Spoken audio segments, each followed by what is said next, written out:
Assalamualaikum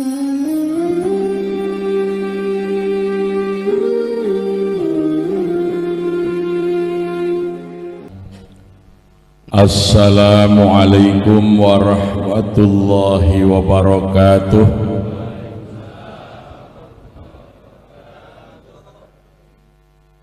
Innal hamdalillah nahmaduhu wa nasta'inuhu wa nastaghfiruh wa na'udzu bihi min shururi anfusina wa min sayyiati a'malina. Man yahdihillahu fala mudilla lahu wa man yudlil fala hadiya lahu.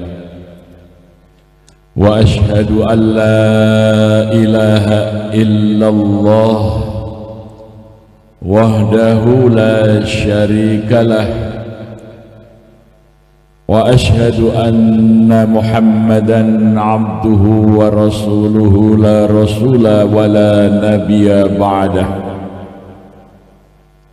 Allahumma salli wa sallim wa barik ala sayyidina wa habibina wa maulana Muhammad wa ala alihi wa sahbihi wa man tabi'ahum bi ihsanin ila yaumil qiyamah.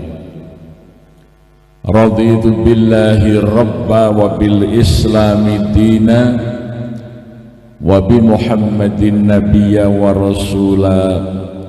Rabbi zidni ilma warzuqni fahma. Allahumma bika asbahna wa bika amsayna wa bika nahya wa bika namut wa ilaikan nusyur. Ashabul fadilah, para alim, para ulama, para ustadz, para kiai yang dimuliakan Allah dan saya hormati, juga baru hadir dari Al-Dzikra, Bapak Sekda Kota Depok beserta jajaran sampai ke Bapak Camat, Lurah, juga para ketua RW, ketua RT yang hadir. Yang saya hormati anggota DPRD Kota Depok yang hadir pada kesempatan hari ini. Saya doakan mudah-mudahan pemilu besok terpilih lagi dan dapat menyampaikan, menjaga aspirasi para pemilihnya dengan sebaik-baiknya. Amin. Saya merasa sangat berbahagia. Jadi ternyata saya menyampaikan kajian juga di depan Presiden MSA, ya, Presiden serta seluruh anggota kabinetnya. Nampaknya warga di sini sudah merindukan presiden baru, sehingga mengangkat presiden di samping presiden yang sudah ada. Ya barangkali nunggu sampai 2025 sudah nggak sabar. Jadi ada presiden sendiri. Alhamdulillah, kita tadi sudah bersama-sama melaksanakan sholat subuh berjamaah di masjid ini. Mudah-mudahan menjadi sholat kita yang diterima Allah Subhanahu wa ta'ala. Sholat subuh berjamaah di masjid ini nilainya sama dengan sholat semalam penuh. Man sholat sholatal subhi fi jama'atin faka'annama sholatul laila kulluh. Barang siapa yang mengerjakan sholat subuh berjamaah di masjid, faka'annama sholatul laila kulluh, seakan-akan dia telah menegakkan sholat semalam penuh. Masya Allah. Kenapa? Karena sholat subuh di dalam surah Al-Isra, ini kaitannya dengan Isra Mi'raj itu. Maka tentang sholat subuh ini secara khusus ada dalam surah Al-Isra. Ya. Aqimis sholata liduluki syamsi ila ghasaqil laili wa qur'anal fajr inna qur'anal fajri kana masyhuda. Tegakkanlah sholat ketika telah tergelincir matahari. Jadi setelah matahari tergelincir dari titik kulminasinya masuk waktu zuhur. Kalau sholat zuhur dikerjakan berjamaah di masjid lebih baik daripada mengerjakan sholat malam 1000 rakaat. Ada yang pernah sholat malam 1000 rakaat? Mengerjakan sholat zuhur dengan berjamaah di masjid itu lebih baik daripada mengerjakan sholat malam 1000 rakaat. Nah, nanti ketika bayang-bayang badan sudah sama dengan panjang badannya, maka itu masuk waktu asar. Ya, siapa yang berjamaah waktu asar di masjid, Allah yang akan menjadi penjaminnya. Jadi kehidupannya oleh Allah akan dijamin di dunia maupun di akhirat. Ya. Tidak perlu khawatir ketika orang bisa istiqomah menegakkan sholat asar berjamaah di masjid. Allah akan menjamin kehidupannya di dunia, menjamin kehidupannya di akhirat. Maka zuhur asar itu satu waktu sehingga bisa dijamak, bisa digabungkan. Dan ila ghasaqil lail, ketika telah mulai gelap malam masuk waktu maghrib. Siapa yang sholat maghrib berjamaah di masjid, pahalanya sama dengan mengerjakan sholat separuh malam. Agak geser sedikit ketika telah gulita malam itu waktu isya, yang berjamaah di masjid sama dengan mengerjakan separuh malam, sehingga maghrib isya itu sama dengan semalam penuh sholat kalau dikerjakan dengan berjamaah di masjid. Maka kalau ada orang baru mulai mengerjakan sholat setelah pensiun, umur 60 tahun dan wafat umur 70 tahun, 10 tahun saja dia sholat, tapi 5 waktu berjamaah di masjid, dengan orang yang dari balik mengerjakan sholat 5 waktu tetapi tidak pernah berjamaah di masjid, ini jauh lebih baik pahalanya orang yang mengerjakan sholat setelah pensiun tapi 5 waktu berjamaah di masjid. Ya, karena setahun orang yang tidak berjamaah di masjid sholatnya itu dibanding orang yang sholat 5 waktu berjamaah di masjid itu cuma 18 hari. Jadi kalau kita 5 waktu berjamaah di masjid selama 18 hari itu sudah sama dengan orang yang sholat setahun tapi tidak berjamaah. Ya, coba 18 hari itu sebanding dengan sholat setahun. Maka Isra Mi'raj juga menekankan tentang masjid. Ya, alladzi asra bi'abdihi laila minal masjidil haram ilal masjidil aqsa. Esensinya adalah perintah sholat. Perintah sholat 5 waktu ada dalam surah Al-Isra itu, dan diakhiri dengan kalimat, ya, apa?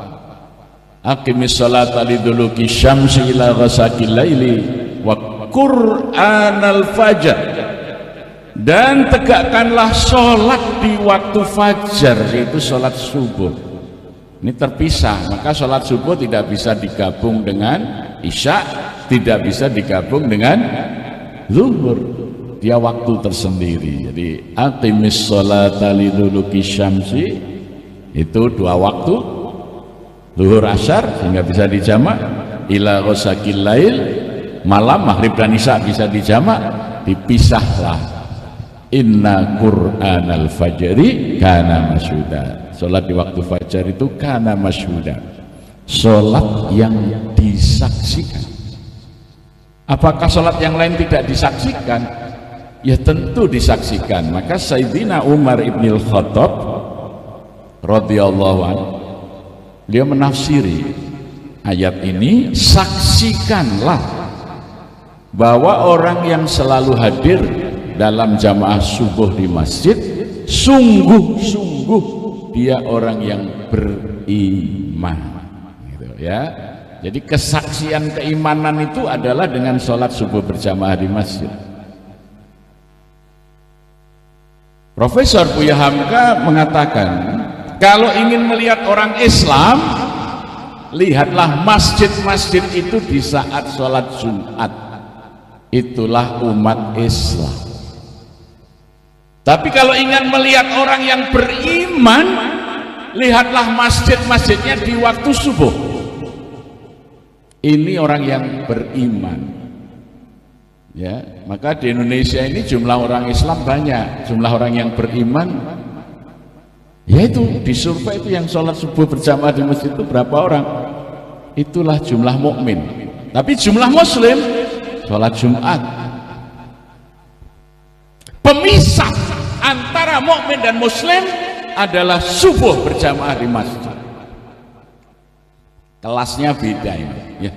Yang bisa selalu berjamaah subuh di masjid, dia sudah disaksikan oleh Allah keimanannya, sudah diakui sebagai seorang mukmin, maka mereka akan mendapatkan kebahagiaan dan kemenangan.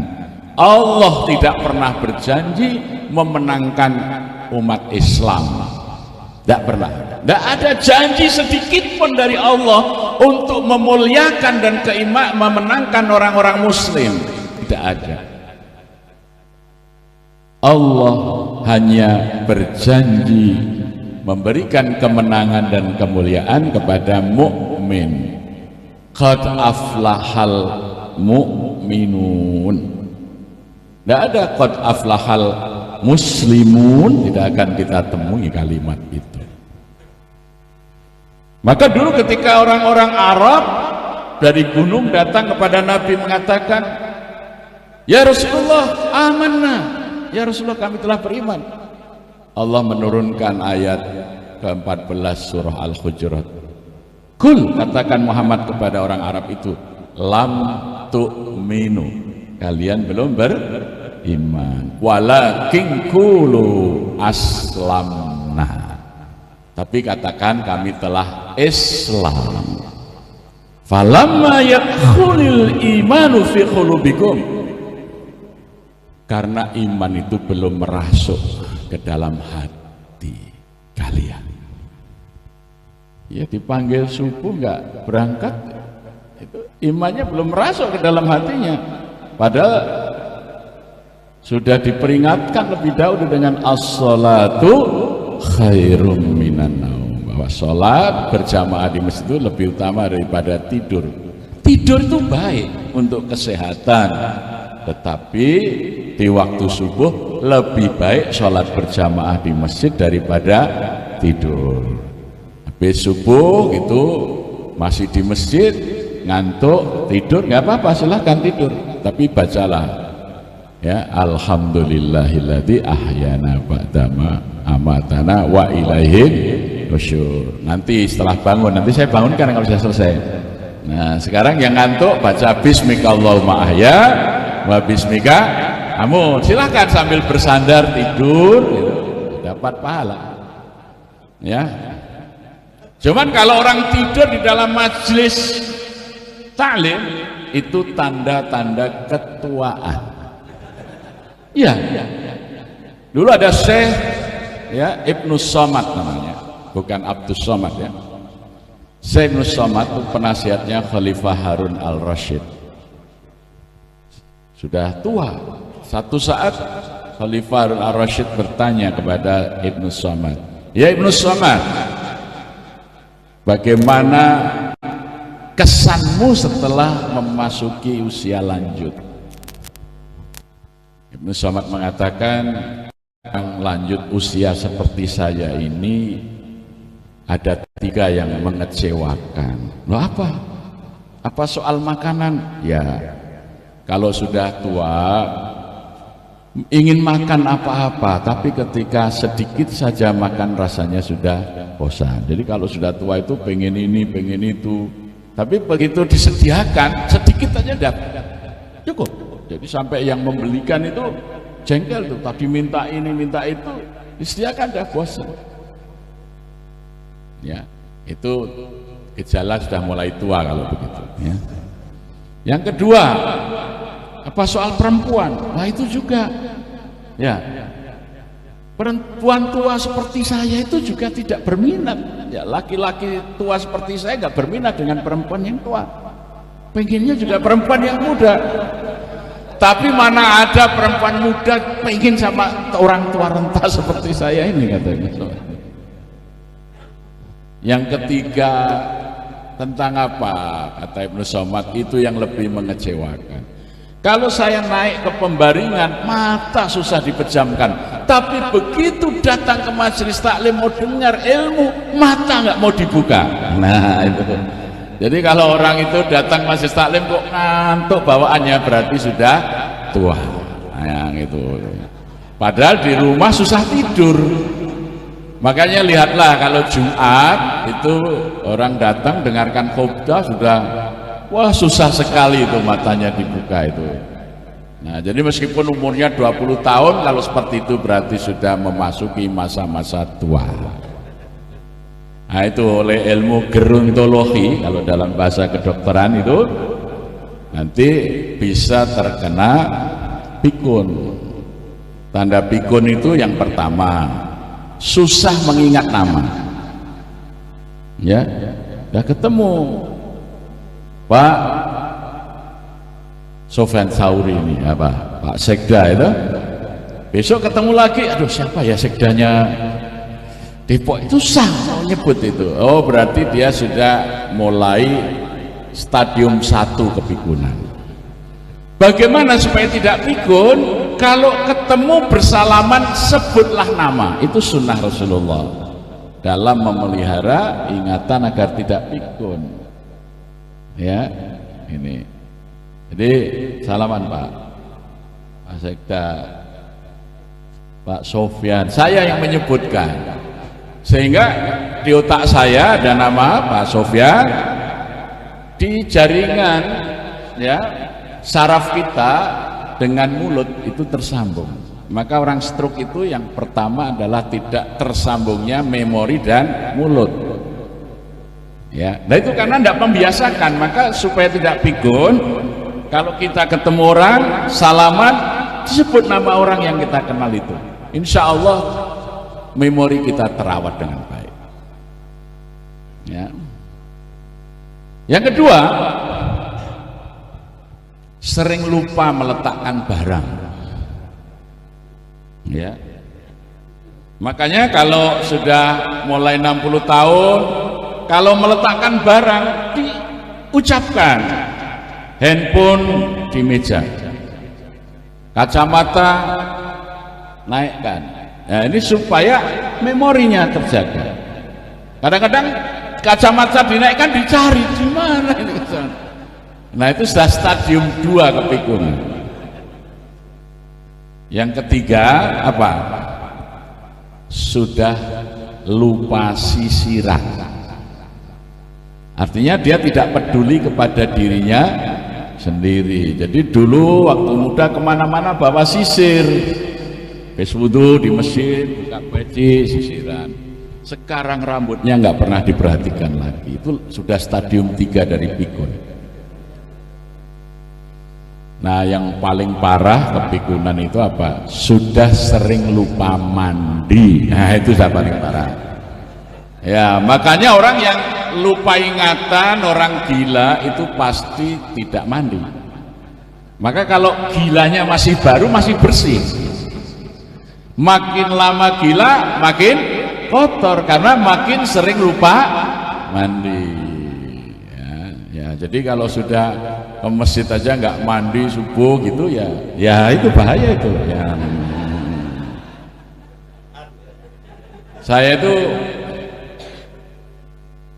punya imam masjid dulu di Jogokarya, namanya Bapak Haji Muhammad Musa PA, itu umurnya 96 tahun, masih ngimam, jadi imam di masjid. Kalau beliau mengisi ceramah itu menyiapkan makalah, diketik ya ayat-ayat Quran, sampai beliau menyusun ngisi kajian tuh ayat-ayat kul, jadi dari kul wallahu kul itu dikumpulkan dan tafsirkan. Sudah 96 tahun tidak pernah sakit. Saya tanya, kok sehat, ingatannya masih kuat? Satu saja nasihatnya, setiap sebelum subuh, jadi di akhir malam, mandi keramas setiap hari. Nah, ya alhamdulillah saya berusaha meniru. Kemarin masa Covid itu saya tetap kemana-mana, sopir saya tiga-tiganya kena Covid. Alhamdulillah saya tidak. Ya, alhamdulillah yang namanya flu, batuk, pilek juga nggak pernah. Setelah itu saya amalkan. Ya, jadi itu rahasianya, itu mandi keramas setiap sebelum subuh. Jangan pakai air panas, hangat juga jangan. Pakai apa? Kalau saya malah pulang dari taklim jam berapapun, saya isi ember di lantai 3 itu, saya siapkan ember isi air yang langsung kena embun. Nah, kalau orang Jawa bilang banyu wayu, nah itu untuk mandi. Nah, dingin. Insya Allah nanti daya tahan tubuh oleh Allah diberkahi, karena minimal bangun di akhir malam. Wa minal laili fatahajjat bihi nafilatan asa yab'atsaka rabbuka maqaman mahmuda. Baik, hari ini kita memperingati Isra dan Mi'raj junjungan kita Nabi Muhammad sallallahu alaihi wasallam. Isra dan Mi'raj itu dua peristiwa yang berbeda. Makanya ayat yang membahas juga terpisah. Kalau ayat tentang peristiwa Isra itu ada dalam surah Al-Isra pada ayat 1 sampai ayat ke-7 ya. Tapi kalau surat Al-Quran yang membicarakan Mi'raj itu ada dalam surah An-Najm pada ayat ke-13 sampai ke-17. Itu peristiwa Mi'raj. Karena peristiwa sejarah ini menentukan batas antara masa perjuangan dan masa kemenangan. Jadi 11 tahun Nabi berdakwah di Makkah Al-Mukarramah, itu masa-masa perjuangan yang sangat berat. Hampir-hampir Rasulullah Sallallahu Alaihi Wasallam putus harapan. Untungnya di Depok ini ada Harapan Jaya. Jadi tidak pernah putus harapan ya. Maka kemudian Allah mendatangkan Jibril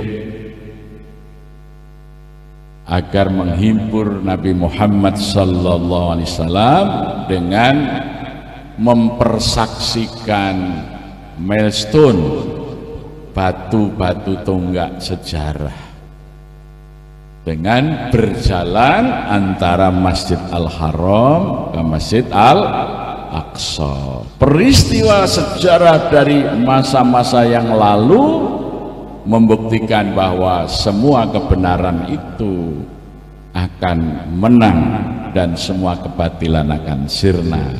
Wa qul ja'al haqqu wa zahaqal batil innal batila kana zahuqa. Itu inti daripada perjalanan Isra ya.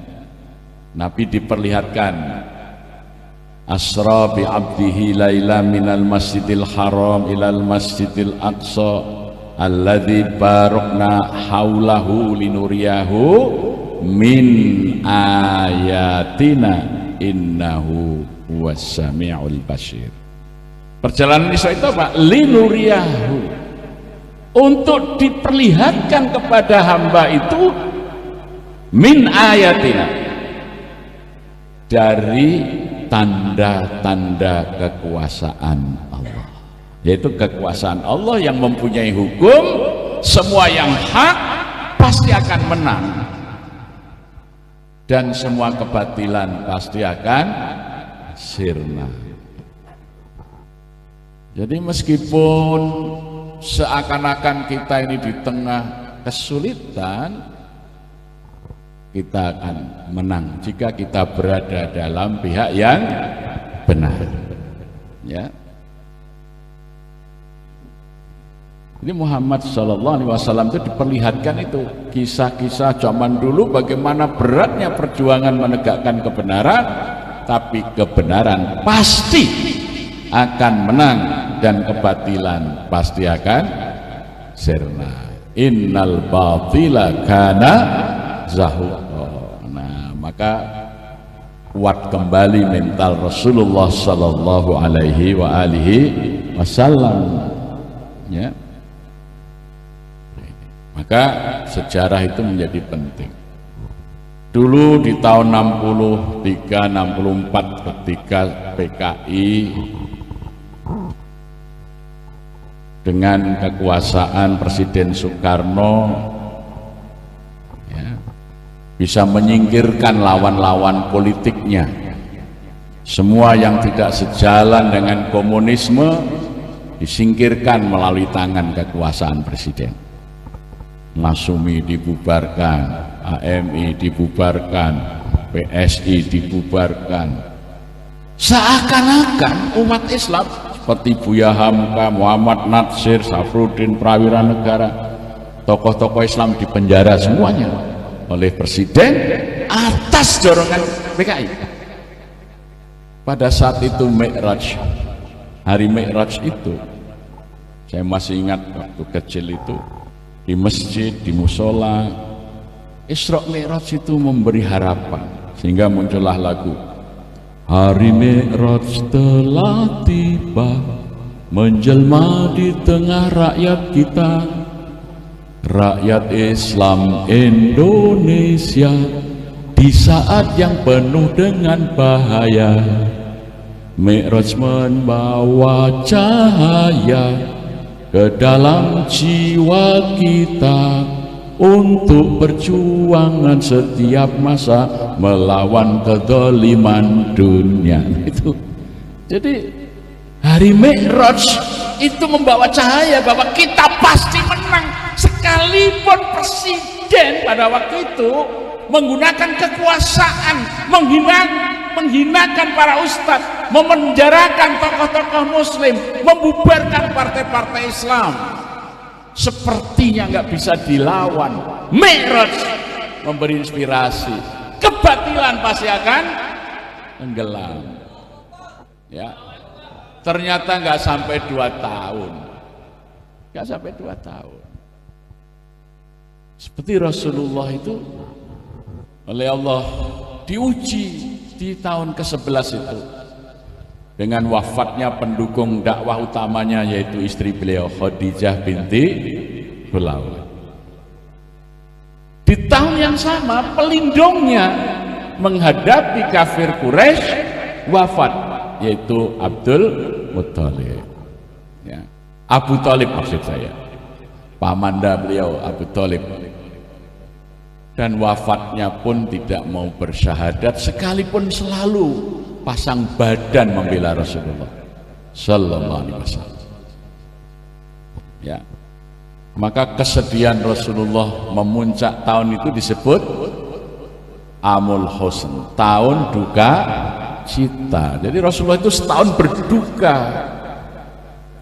karena seakan-akan kehilangan pendukung dan pelindung. Orang Quraisy semakin menjadi-jadi di dalam menindas orang-orang muslim sampai Rasulullah perintahkan para sahabatnya yang nggak tahan hijrah. Dia hijrah ke, para sahabat hijrah ke Habasyah. Nah, Raja Najasyi yang kemudian menerima, memberi perlindungan. Itu jauh dari Makkah ke, kalau sekarang Ethiopia, sekedar untuk mempertahankan agama.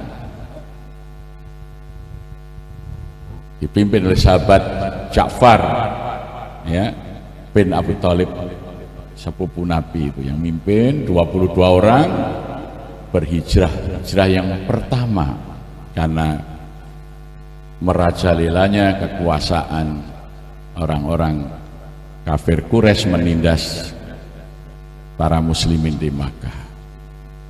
Rasulullah kehilangan istri, kehilangan paman pelindungnya, kehilangan para sahabat yang tidak kuat menderita bertahan di Mekah hijrah. Dalam keadaan seperti itu Allah memperjalankan asra bi'ati untuk kepada hambanya ini melihat peristiwa yang terjadi antara Masjidil Haram sampai Masjidil Aqsa. Dari zaman-zaman terdahulu ternyata perjuangan penegak kebenaran itu selalu berat tapi selalu berakhir dengan kemenangan. Maka dalam surat Al-Isra itu kalau kita baca terus ayatnya nanti kesimpulannya di wa qul ja'al haqqu wa zahaqal batil innal batila kana zahuqa. Jadi orang Islam itu tidak pernah berputus asa. Pada waktu itu tahun 63, 64 itu PKI mampu menjerumuskan presiden menjadi presiden seumur hidup. Konstitusi sudah dilanggar, ya. Semua yang adanya partai pendukung presiden, partai yang berseberangan dibubarin semua. Tiap hari yang didengar adalah puja-puji untuk presiden. Kalau bahasa sekarang para buzzer, ya. Maka waktu itu ada penyanyi remaja yang lagi populer namanya Lilis Suryani. Tiap pagi lagunya menggema di RRI. Laguku ini akan ku persembahkan pada Paduka yang agung serta mulia. Manipol Uzbek haluan negara kita adalah karya Paduka yang mulia. Terus itu lagunya panjang memuja Presiden Soekarno. 63, 64, 65 pecah gesang derek Bung Karno, seakan-akan tidak ada yang mampu melawan. Ternyata itu tanda-tanda akan segera diganti, ya. Makanya kalau ada presiden kok dipuja senang, padahal sebenarnya itu tanda ketika semua orang memuja, semua orang mendukung, semua orang setuju usul perpanjangan kekuasaan, usul perpanjangan periode, itu sebetulnya menjerumuskan presiden akan terjungkal segera. Itu iya, ini peristiwa sejarah selalu begitu. Tidak boleh kalau presiden sampai menikmati sanjungan, menikmati usulan perpanjangan periode kekuasaan, berarti dia berharap presiden segera terjungkal sebetulnya. Jangan. Kalau jadi presiden harus ingat sejarah ini. Ya.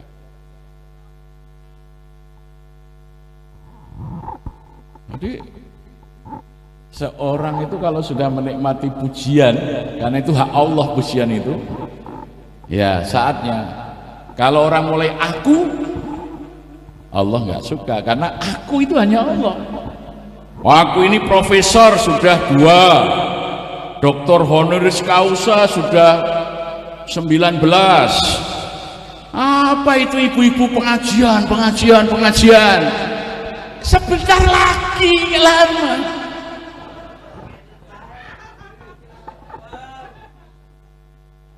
Loh, saya mengingatkan sejarah itu selalu begitu. Kasihan.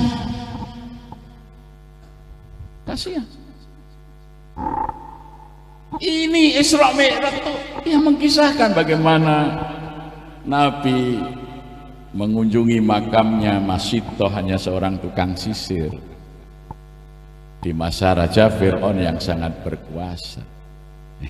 Itu. Karena kewenangan Fir'aun yang luar biasa itu akhirnya tumbang. Namrud yang kekuasaannya besar tumbang. Ya. Jadi saya ini kalau baca sejarah jadi miris kalau situasi seperti ini, ya kasihan para pemimpin kita ini. Makanya sebenarnya para ulama kita itu sangat cerdik. Makanya kalau setiap upacara itu para pembaca doa itu selalu membacakan, ya Allah ampunilah dosa pemimpin-pemimpin kami. Enggak ada ya Allah ampunilah dosa rakyat kami, enggak ada. Karena memang yang banyak dosa itu pemimpin. Ada enggak itu di teks doa itu? Ya Allah ampunilah dosa rakyat kami, ada enggak? Ada. Apa? Ya Allah ampunilah dosa pemimpin-pemimpin kami. Loh, silahkan baca teks dari teks di Istana Negara sampai di kelurahan, sampai di sekolah-sekolah. Kalau upacara itu pasti pembaca doa, salah satu doanya ya Allah ampunilah dosa pemimpin-pemimpin kami. Enggak ada ya Allah ampunilah dosa rakyat kami, enggak ada. Iya, ampunilah dosa ulama kami, karena banyak ulama itu yang ikut pemimpin berbuat dosa atau setidaknya dia melihat pemimpin berdosa. Nah itu ya.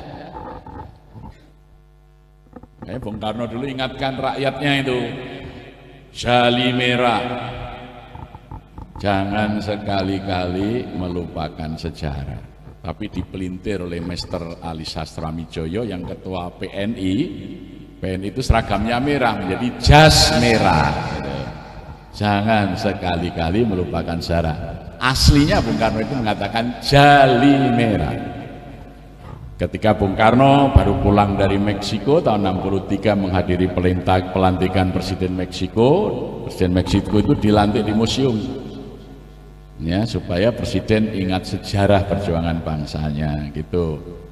Di museum Meksiko itu Bung Karno membaca prasasti, ini diceritakan oleh beliau dalam pidato tanggal 14 Agustus 1963. Ya, ada prasasti di museum Meksiko yang aku saksikan berbunyi Historia Vitae Magistra. Historia itu artinya sejarah, vitae itu hidup, magistra itu guru. Sejarah adalah guru kehidupan. Maka aku sampaikan kepadamu, belajarlah sejarah, jali merah. Nah itu pidatonya Soekarno itu, jali merah. Maka peringatan Isra Mi'raj, Maulid Nabi itu dalam rangka kita itu belajar sejarah itu. Sejarah yang menggambarkan bahwa Rasulullah SAW di saat-saat yang berat menghadapi ujian, beliau diperlihatkan ayat-ayat Allah tentang peristiwa sejarah dari zaman ke zaman. Wa qul ja'al haqqu wa zahaqal batil innal batila kana zahuqa. Kemudian untuk menguatkan itu diperintahkan menegakkan sholat. Jadi sebelumnya belum diwajibkan sholat. Sholat ini hanya diperintahkan oleh Allah kepada Nabi Muhammad SAW, tidak diperintahkan kepada umatnya, dan itu hanya sholat malam. Ya ayyuhal muzzamil qumil laila illa qalila. Itu, hei orang yang berselimut, bangunlah sholat di waktu malam, separuh atau kurang dari itu. Sesudah itu warattilil qur'ana tartila. Jadi waktu itu umat Islam belum diperintahkan sholat, yang diperintahkan sholat hanya nabinya, rasulnya, yaitu sholat malam. Maka bagi Rasulullah itu sholat malam itu wajib, sedangkan bagi umatnya hanya sunnah. Itu ya, bagi kita sholat malam itu sunat, tapi bagi Rasulullah sholat malam itu wajib.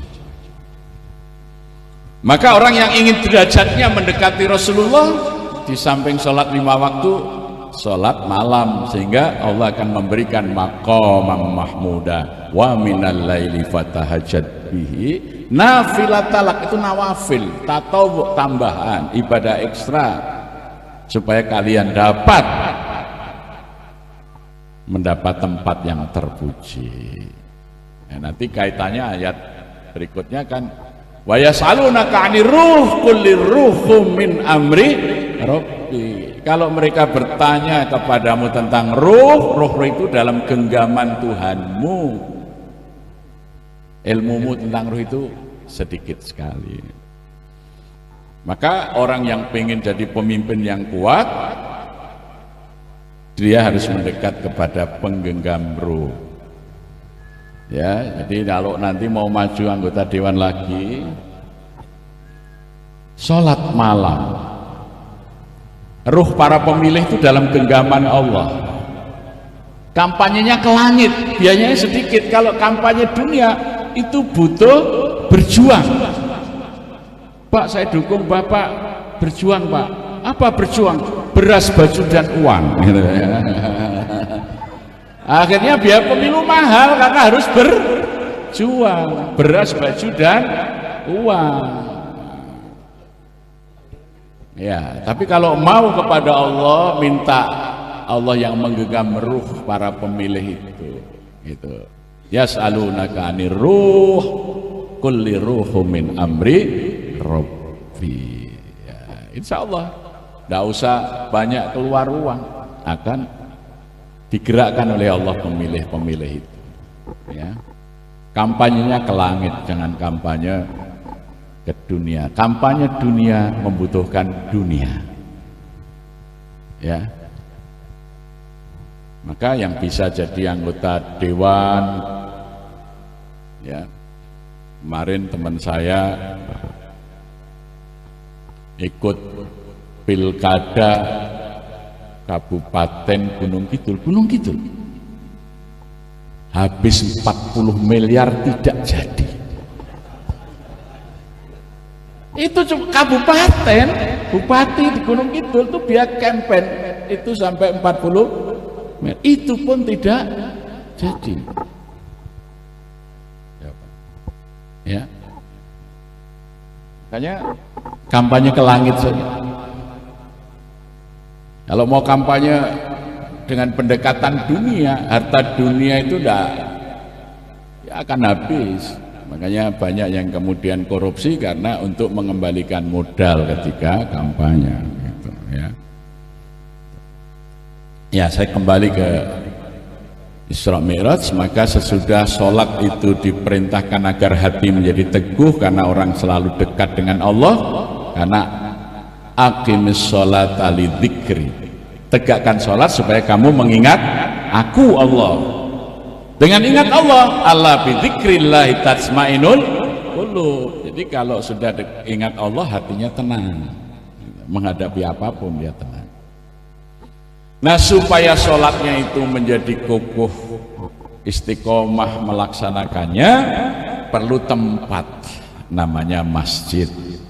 Maka minal masjidil haram ilal masjidil aqsa. Maka ketika sesudah Isra Mi'raj sholat, Rasulullah diperintahkan hijrah ke Yathrib, yang dilakukan pertama kali membangun masjid. Nah gitu. adalah titik awal munculnya peradaban baru dunia, itu dari masjid yang sederhana namanya Masjid Quba, kemudian Masjid Nabawi, yang ketiga Masjid Bani Salamah.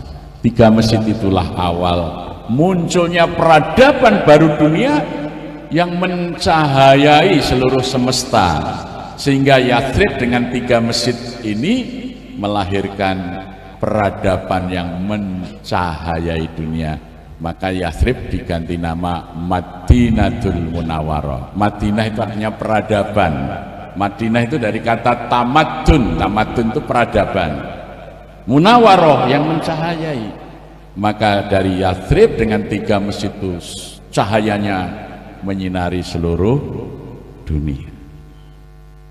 Dari masjid. Jadi kalau kita mau membangun peradaban, itu ya dimulai dari masjid. Tidak dari perguruan tinggi, tidak dari sekolah, tapi dari masjid. Nah, Rasulullah SAW di dalam membangun dan merawat masjid, ini catatan para DKM, kalau mau mengikuti sunnah Rasulullah SAW, Nabi tidak membangun dan merawat masjid dari uang infak. Tetapi Rasulullah membangun dan merawat masjid dengan wakaf produktif. Maka didahului dengan turunnya surah Ali Imran ayat 92. Lan tanalul birra hatta tunfiqu mimma tuhibbun. Tidaklah kalian dapat mencapai puncak ketakwaan sebelum kalian mampu menginfakkan apa yang kalian cintai. Ayat ini turun, Sayyidina Umar pertama kali tergopoh-gopoh menemui Rasulullah. Ya Rasulullah, di antara harta-hartaku yang paling aku suka adalah kebun kurmaku di Khaybar. Di sana 70.000 batang pohon kurma yang baik. Aku serahkan kepada Allah. Kif, tahan. Pokoknya berikanlah hasilnya. Muncullah wakaf. Mereka kata kif, tahan. Maka kebun kurma itu diserahkan pada Allah, sampai hari ini tidak berkurang. Sudah menghasilkan ribuan masjid, menghasilkan ribuan ulama, hotel yang dibiayai dibangun dari hasil kebun kurmanya Sayyidina Umar di Khaybar. Datang sahabat Abu Tolha, ya Rasulullah, sekitar masjid itu kebun kurmaku terbaik. Itu kebun kurma ajwa terbaik yang tumbuh di atas bumi Madinah. Aku serahkan kepada Allah. Namanya kebun kurma Puraiha.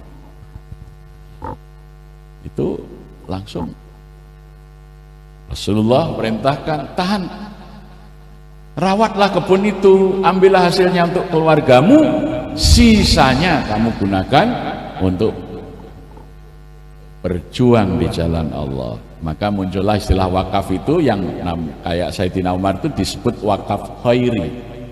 Pengelolaannya diserahkan kepada pihak lain. Tapi kalau wakafnya Abu Tolha disebut wakaf ahli, dikelola oleh dirinya sendiri, tapi dia ngambil manfaat untuk hidup keluarganya, sisanya untuk perjuangan. Itu namanya wakaf ahli, tapi sudah diserahkan kepada Allah, tidak lagi menjadi miliknya. Ya, jadi saya kemarin menyampaikan pengajian seperti ini di Tulungagung, masjid baru bagus sekali, di mihrabnya sini ada sobekan di Swakabah yang dilelang 6,5 miliar dari Arab sana. Ya, saya datang dijemput orang yang sudah tua, rambutnya putih semua, sederhana orangnya itu, nurunin koper saya, bawa ke kamar, menyiapkan minuman. Ternyata beliau wakifnya, ya, yang bangun masjid itu. Dia bilang ini Rasulullah itu tidak pernah merawat bangun masjid dari infak. Langsung beliau mengatakan, Pak Ustaz, saya ikrarkan 12 SPBU saya wakafkan untuk ngurusin masjid dan kemakmurannya, ya. Cuman sementara saya kelola dulu karena belum tentu yang saya serai mampu, tapi 100% hasilnya untuk memakmurkan masjid ini. Nah, beliau masih punya SPBE, masih punya pabrik snack kacang itu, PT Gangsar namanya. Itu bahan bakunya aja dia sebulan impor kacang tanah Amerika itu sebulan 100 kontainer. Satu kontainer itu 24 ton. Jadi satu bulan itu produksi kacangnya itu berapa? 24 ton kali 100. Jadi orang kaya raya, tapi dia sekarang tinggal di masjid. Makanya kalau kita di parkiran masjidnya itu mobil mewah semuanya ada ya, karena beliau yang di situ. Tapi beliau sebagai merbot katanya. Beliau jadi merbot, melayani ustadz yang datang, bersih-bersih, melayani jamaah. Setiap Kamis dan Senin disediakan buka puasa untuk seluruh jamaah. Bukan di masjid, Pak. Ya di masjid itu ada ruang makan khusus. Puas tuh. Kitchen setnya itu, waduh, mahal sekali itu. Dari lantainya sampai kitchen setnya itu didatangkan dari Itali. Ya, prasmanan semua jamaah yang buka puasa dilayani, beliau sendiri yang punya uang, beliau yang melayani. Masya Allah, namanya Pak Haji Sutrimo ya. Nah, saya ambilin buah, tunggu setengah jam ya. Buah segar karena perkebunan beliau luas, langsung dipetik dari pohon, ada kelengkeng, ada yang matang dihidangkan. Masya Allah ya. Nah itu kalau orang sudah sampai pada albir itu dia akan produktif. Maka di masa Rasulullah SAW itu sampai hari ini semua masjid dibiayai dari hasil wakaf produktif, bukan dari kotak infak. Masjid Nabawi dari zaman dulu sampai hari ini, demikian juga Masjidil Haram bersih, bagus, tanpa kotak infak. Kalau kita itu masjidnya jelek aja, kotak infaknya banyak ya. Nah, karena apa? Wakaf yang dikelola masjid itu cukup untuk pembiayaan seluruh operasional masjid. Lah inilah yang saya coba terapkan, tiru di Masjid Jogokarian, maka bisa saldo nol. Karena apa? Kami bangun hotel. Ya, alhamdulillah hanya 11 kamar saja yang kita komersilkan untuk bayar listrik. Kami itu listriknya masjid itu 35.000 watt. Karyawan masjid 21. Gaji karyawan masjid itu UMR plus beras, plus beasiswa anaknya, plus jaminan kesehatan. Ya, dari hasil itu tiap bulan surplus 47 juta. Maka seluruh infaknya kita nolkan untuk kesejahteraan rakyat. Jadi jangan niru, kalau tidak punya sumber produktif kasnya dihabiskan, tidak bisa bayar listrik. Itulah jawaban saldo nol. Lalu masjid tidak punya wakaf produktif kok mau dinolkan? Babak belur, itu nangkep ilmunya kan belum penuh itu.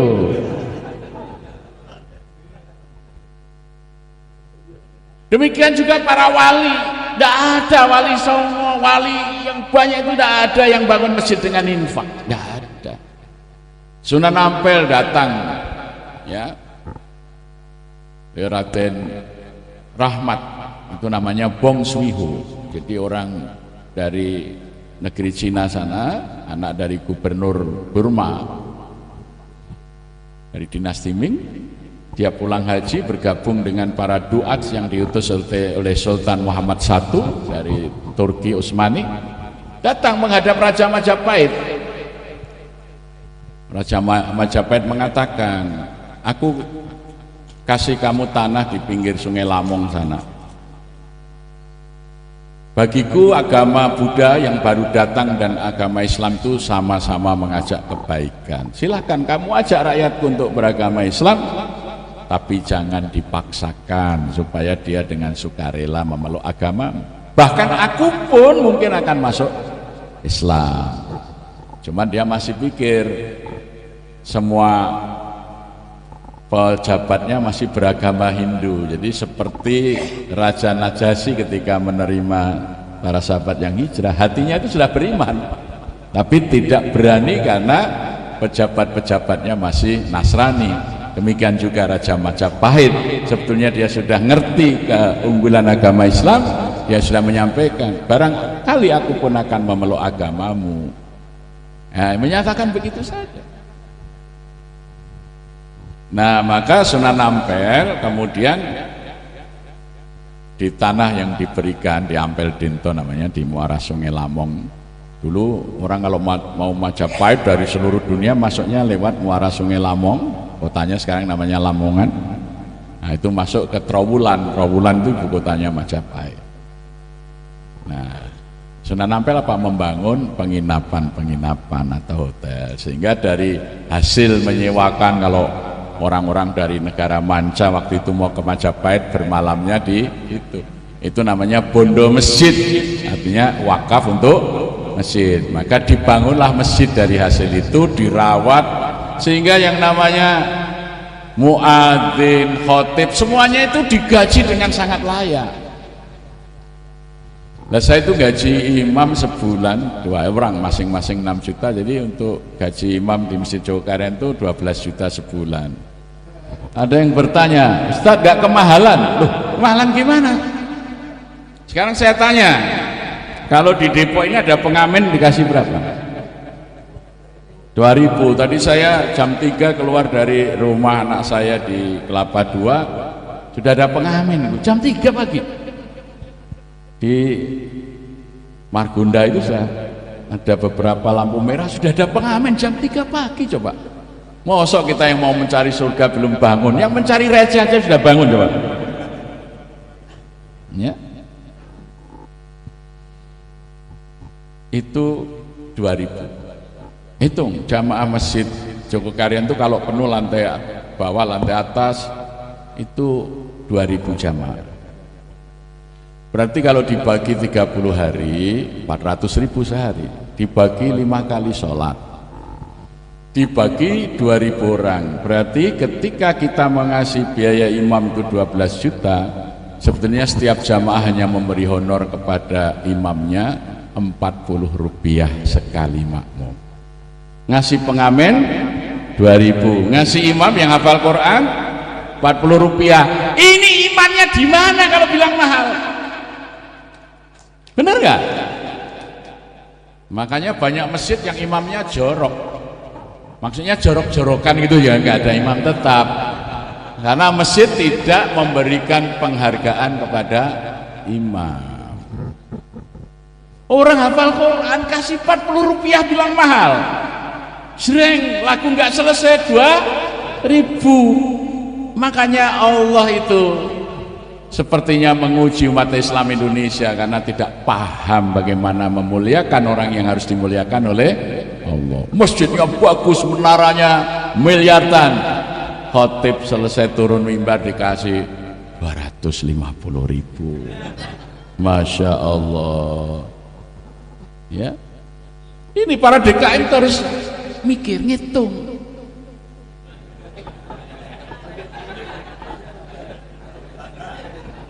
Loh, itu jelas kok hitungannya.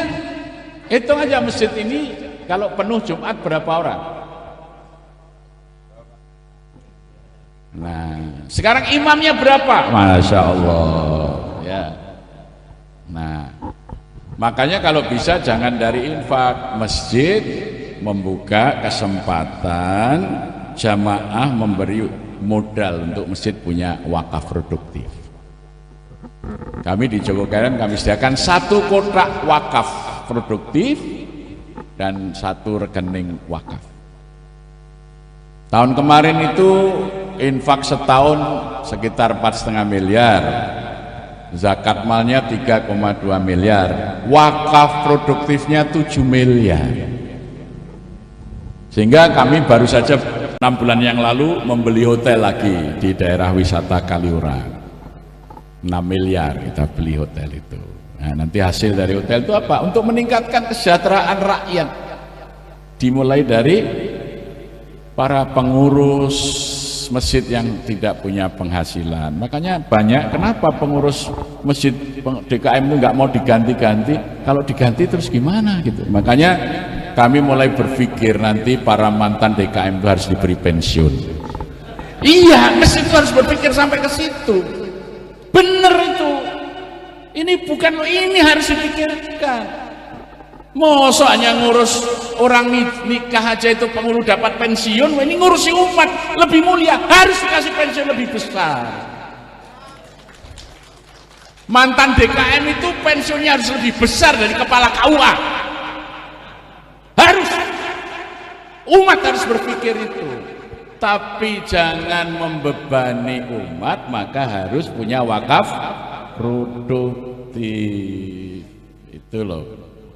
Ya, nanti kalau orang ngerti pahalanya wakaf tadi, infak, zakat, orang milih wakaf, mengutamakan karena pahalanya masya Allah. Jadi ketika turun ayat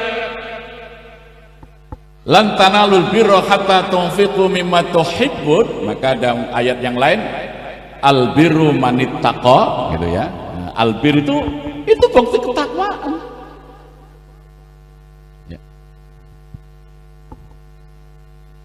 Rasulullah memanggil wakif. Sayyidina Utsman membeli sumur Romata, diwakafkan. Waktu itu dibeli 90.000 dinar emas. Kalau di kurs hari ini kira-kira 16 miliar harga sumur Romata, diwakafkan Sayyidina Utsman. Maka Rasulullah kemudian memanggil, ya Utsman, apa yang baru kamu lakukan telah menggetarkan arsy Allah. Allah menurunkan ayat untukmu sebagai wakif. Aku bacakan. Ternyata ayat akhir dari surah Al-Fajr. Ya ayyatuhan nafsul mutmainnah irji'i ila rabbiki radiyatan mardiyah fadkhuli fi ibadi wadkhuli jannati. Wahai jiwa-jiwa yang tenang, kembalilah engkau kepada Tuhanmu dengan ridho dan diridhoi, maka masuklah kamu ke dalam golongan hambaku, masuklah kamu ke dalam surgaku. Ya Utsman, barang siapa berwakaf sepertimu, ketika ajal datang Allah akan memanggilmu dengan seruan ini. Tapi kalau hidup kita belum pernah wakaf, yang baca itu hanya para mudin. Jenazah mau dilepas, mudinnya ngantar dengan bacaan ya ayyatuhan nafsul mutmainnah.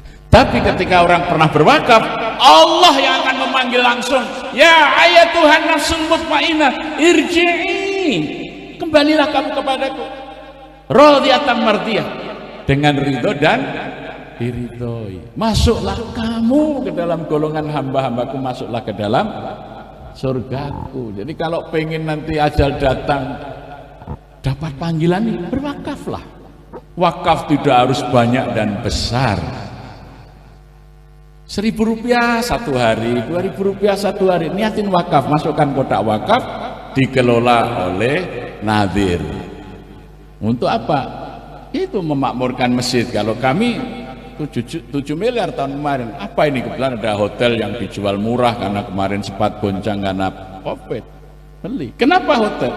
Karena tanahnya saja dibiarkan akan naik harganya ya. Apalagi nanti kalau sudah operasional, dan kita sudah pengalaman mengelola hotel. Nah, maka nanti kesejahteraan rakyat itu di masjid. Maka tagline Masjid Jogokarian itu, masjid adalah sumber kesejahteraan rakyat. Jadi kalau Pak Sekta tadi mengatakan kalau ada di Kelurahan sini anak yang putus sekolah, di Jogokarian apa? Satu, tidak boleh ada orang yang tidak bisa makan, apalagi sampai gizi buruk. Masjid yang mencukupi. Sekarang setiap 15 hari 480 kakak miskin kami berikan bantuan sembako, diantar ke rumah dari masjid. Yang kedua, tidak boleh ada anak yang putus sekolah atau kuliah karena SPP-nya dibayar oleh masjid. Sekarang sekolah potong kompas, nagihnya langsung ke masjid. Pak, ini ada murid saya SMA sudah 6 bulan nunggak SPP-nya, yuk kita bayar karena kita punya uang.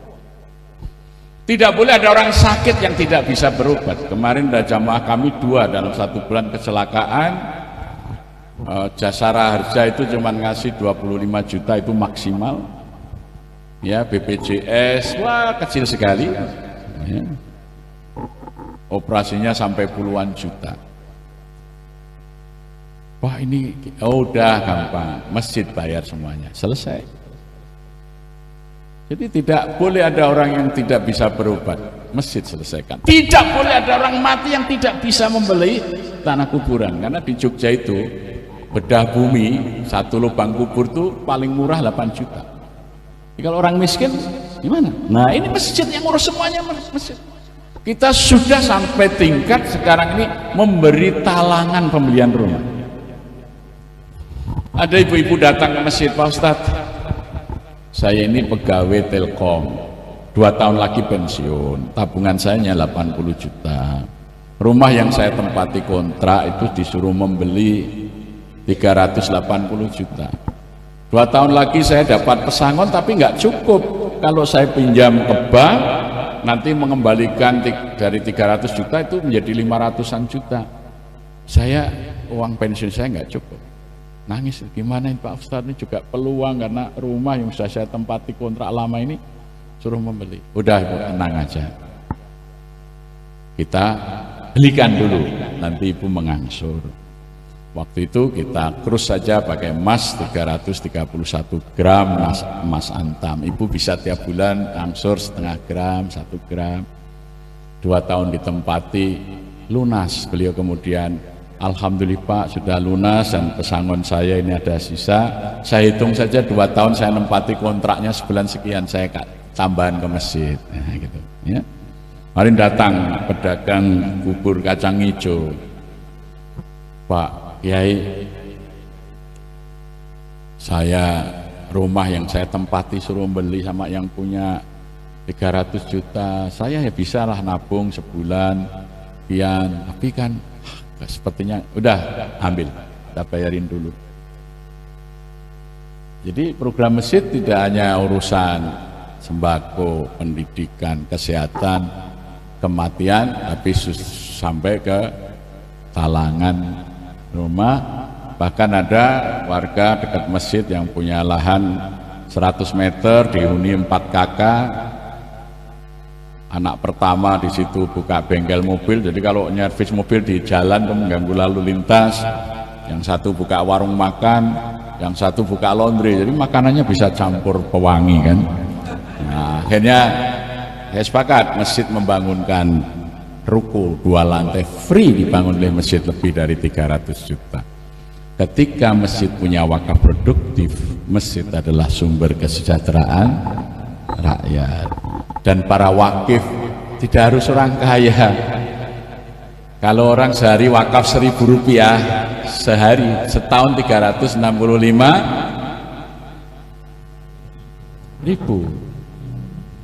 Kalau 2.000 jamaah melakukan hal yang sama, insya Allah Indonesia akan mudah membebaskan kemiskinan. Tidak mungkin berharap pada pemerintah, tidak mungkin. Saya yakin, percaya, yang disampaikan Pak Jokowi, yang mikir rakyat tuh yang semua rambutnya putih, wajahnya berkerut. Pak Jokowi belum putih dan belum berkerut, jadi beliau belum mikir rakyat, masih mikir bagaimana memperpanjang periode, gitu ya. Loh, gimana rakyat ini mau meningkat kesejahteraannya? Tapi masjid ini kan terus bisa menambah aset produktif wakafnya.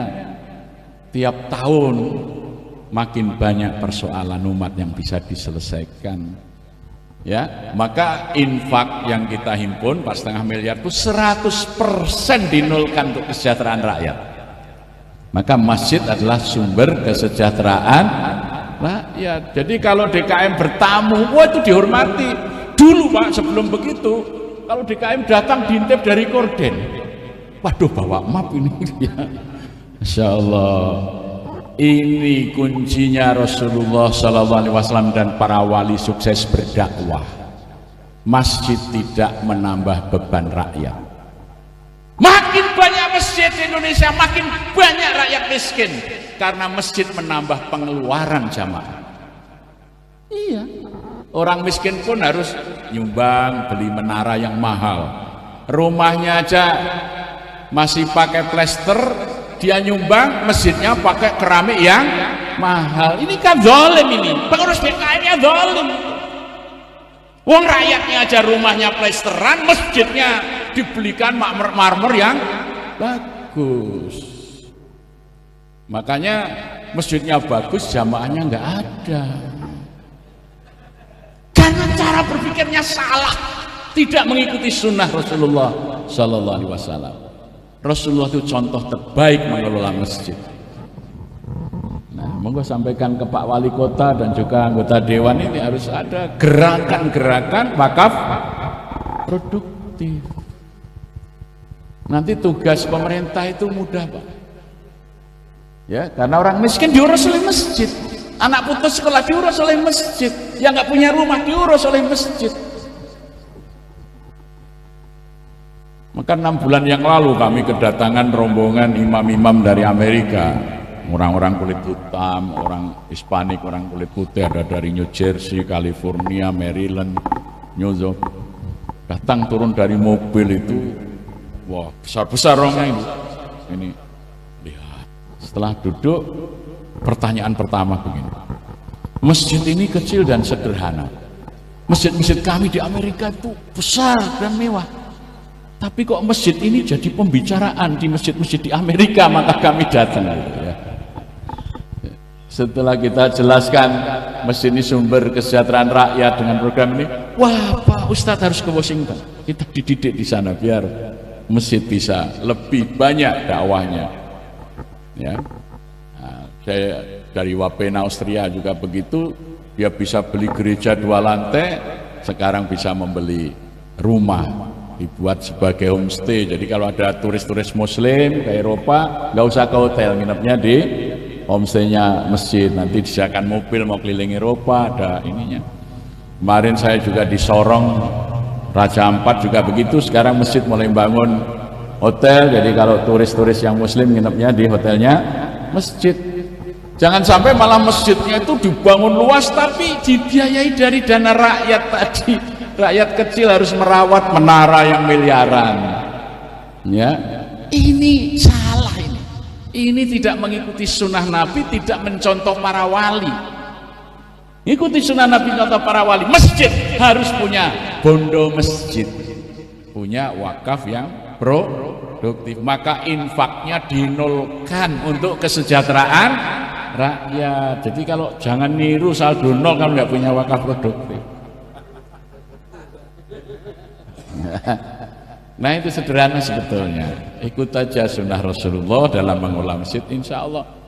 Nanti takmir itu ketua DKM-nya legolilo, berhenti, diganti yang muda karena dia akan dapat pensiun dari masjid, nggak mau diganti lah, nggak ada pensiunnya. Jadi kalau bisa ke depan itu imam masjid itu, marbot masjid, imam masjid, muadzin masjid itu punya pensiun, Pak. Ya, itu insya Allah bisa dengan wakaf produktif. Sekarang saya sedang mengembangkan wakaf ternak, karena kalau kami hitung ya, kurban dan akikoh di Indonesia belanja 1 tahun orang untuk wakaf untuk kurban sama akikoh itu mencapai 2,7 triliun. Maka kita buat, ayo wakaf ternak, kasih aja 3 ekor sapi, 1 pejantan, 2 betina. Nanti 2 tahun berikutnya dia sudah tidak usah beli kurban. Terus tiap tahun dia bisa berkorban, sampai wafat pun dia bisa berkorban karena dari anak-anaknya itu terus tumbuh. Demikian juga domba, sehingga nanti sekali saja dia membeli kurban sampai akhir zaman berkorban terus. Jadi tidak akan muncul pertanyaan, Pak boleh enggak berkorban atas nama almarhum, karena almarhum sudah bisa korban, bahkan makin lama tidak hanya 1 ekor, sekalipun orangnya sudah wafat, karena ternak yang diwakafkan itu sudah tumbuh dan itu bisa membangun kesejahteraan petani ternak. Ya. Jadi maka itu kita bawa kemarin buku wakaf progresif Masjid Jogokarian, itu apa yang kami lakukan, terus menjadi disertasi dari seorang dosen di UIN Sunan Kalijaga. Ya, disertasi itu diterbitkan, judulnya adalah wakaf progresif, karena di Jogokarian tidak hanya produktif, dia mengamati ada pengelolaan secara progresif.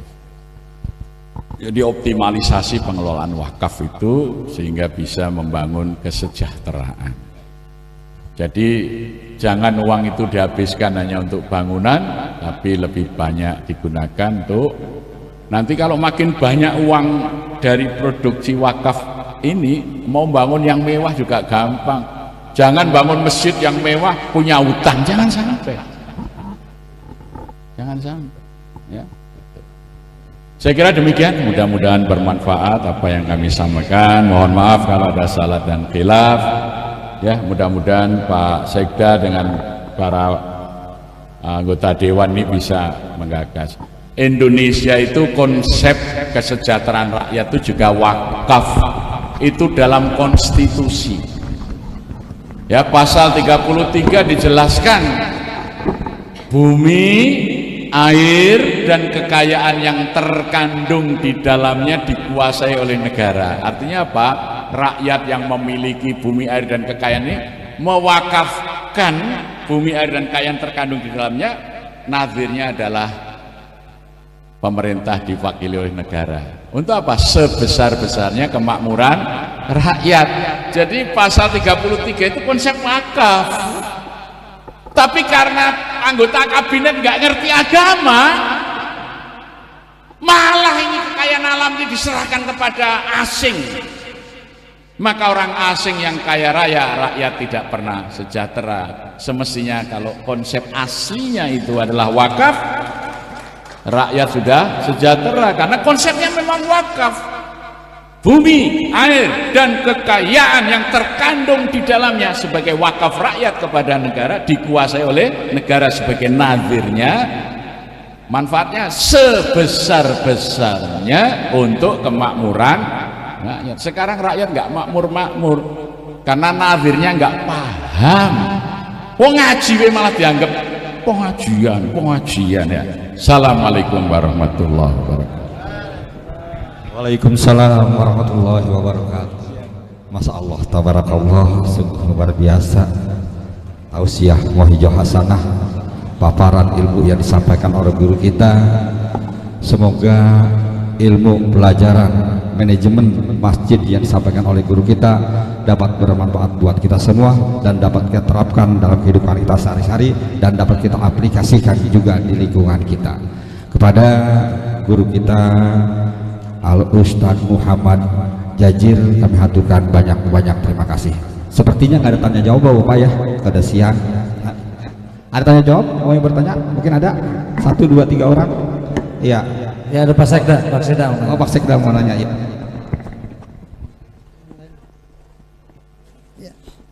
Terima kasih Ustadz Muhammad Jajir telah memberikan pencerahan buat kita semua. 2 hal mungkin yang ingin saya tanyakan Ustadz. Pertama, bagaimana biar bisa istiqomah, karena tadi memang sholat dari mulai subuh, zuhur, asar, maghrib, isya istilahnya di masjid pertama itu. Yang kedua, bagaimana kita biasa membuat istiqomah satu lingkungan, satu komunitas, karena memang istiqomah tadi sudah dicontohkan di Masjid Jogokarian. Mohon izin 2 hal tadi Ustaz yang ingin saya tanyakan. Terima kasih. Assalamualaikum warahmatullahi wabarakatuh. Baik, sebetulnya di dalam adzan itu sudah dijelaskan caranya. Hayya 'alas shalah, hayya 'alal falah. Jadi kalau orang sudah berjamaah ke masjid harus dibahagiakan. Jadi kalau ke masjid ada sarapan, ada makanan, anaknya bayar SPP sekaligus, Pak anak saya mau bayar SPP, ada, makanya istiqomah Pak. Kalau di masjid malah sebentar-sebentar sumbangan, nggak istiqomah Pak. Ya, yang kedua, kadang-kadang masjid itu pengurusnya berkelahi, berdebat, perbedaan fikih itu bisa pecah. Karena apa? Karena masih miskin. Tapi kalau orang sudah sejahtera, perbedaan pendapat itu jadi mudzakarah, jadi diskusi yang nyaman. Jadi di Indonesia ini berbeda pendapat, berkelahi karena masih miskin. Maka kalau masjid bisa mensejahterakan rakyat, biasa berbeda pendapat itu. Jadi kalau di masjid masih ada perpecahan, berarti masjidnya itu masih miskin dan belum mensejahterakan jamaah. Insya Allah tidak akan ada perpecahan itu. Apalagi ya kas masjid nggak jelas pengelolaannya, itu tambah ramai. Lah intinya adalah bahagiakan jamaah, ya, sehingga jamaah itu senang. Ini jamaah lansia, ibu-ibu lansia pengen piknik kemana? Nah, sediakan oleh masjid, dari bisnya sampai makannya sampai di sana free. Ya, Pak, saya mau usaha, modalin oleh masjid. Kita sekarang punya 106 UMKM yang kita modali. Ya, ada yang utang, silakan, tidak pernah, tidak boleh ditagih. Tapi kalau 3 hari nggak nampak jamaah diberi SP, ya. Dan alhamdulillah ketika orang itu jamaah sholatnya bagus, amanah Pak. Jadi pinjaman yang digulirkan itu yang tidak kembali hanya 17%. Jadi kalau orang itu sholatnya bagus, muamalahnya bagus. Tadi ayatnya dibaca kan, ya, inna sholata tanha anil fahsyai wal munkar. Bahwa kita mau mengeluarkan dana banyak melalui bank syariah, BPR syariah, BMT, banyak nggak kembali, wong sholatnya tidak dijaga. Makanya yang penting jaga jamaah sholatnya. Ketika orang sholatnya tertib, dikasih modal juga akan berkembang, dikasih pinjaman akan mengembalikan. Kalau hanya dikasih bantuan uang, coba itu dana-dana hibah dari pemerintah habis semua karena tidak dijaga ininya. Maka kesejahteraan, program kesejahteraan itu membuat orang bisa jenak ke masjid, nikmat datang ke masjid. Ya, kadang-kadang masjid kan menyediakan ini kalau hanya ada taklim saja gitu ya. 700 pok itu kan karena tablik akbar gitu ya. Jadi seharusnya kalau bisa itu tiap hari orang yang sarapannya di masjid. Ya, anak-anak kecil itu Pak, kita beri voucher belanja 10.000 rupiah. Orang tuanya itu ngasih 100.000 suruh bangun subuh susah. Masjid menyediakan voucher belanja 10.000 rupiah. Jam 3 pagi anak-anak itu sudah bangun saling menjemput. Ya, itu dengan gembira. Orang tuanya kalau dia nggak bangun, orang tuanya dimarahi, nggak bangun saya. Sampai anak-anak itu tidur baju sama sarung untuk ke masjid itu di bawah bantal, takut nanti terlambat subuhnya gitu.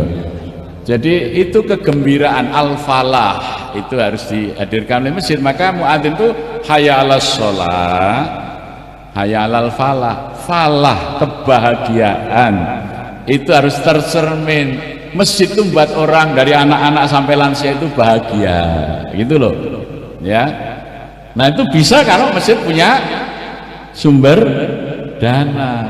Nah insya Allah, saya usulkan nanti DPR sama eksekutif, cobalah masjid dikasih hibah untuk modal wakaf produktif. Saya diundang Wali Kota Medan, menantunya Pak Jokowi, Mas Bobi, dia sampaikan di Medan itu ada 1018 masjid, akan saya kasih modal satu masjid 1 miliar. Nah kita 4 kali datang untuk memberikan pelatihan. Jadi nanti APBD-nya itu satu masjid dikasih 1 miliar supaya bisa produktif tiap masjid itu. Terus apa bentuk usahanya, ya. Jadi itu Wali Kota Medan sudah berpikir begitu. Ya, saya kira Wali Kota Depok lebih lah gitu ya. Wong itu Mas Bobi itu wali kota dari PDIP loh itu. Ya. Kota Depok wali kotanya PKS kan. Jadi, nah mestinya harus lebih agresif di dalam memakmurkan rakyat gitu loh ya. Gitu. Loh, masa kalah sama yang PDIP gitu kan? Nah, gitu. Oke.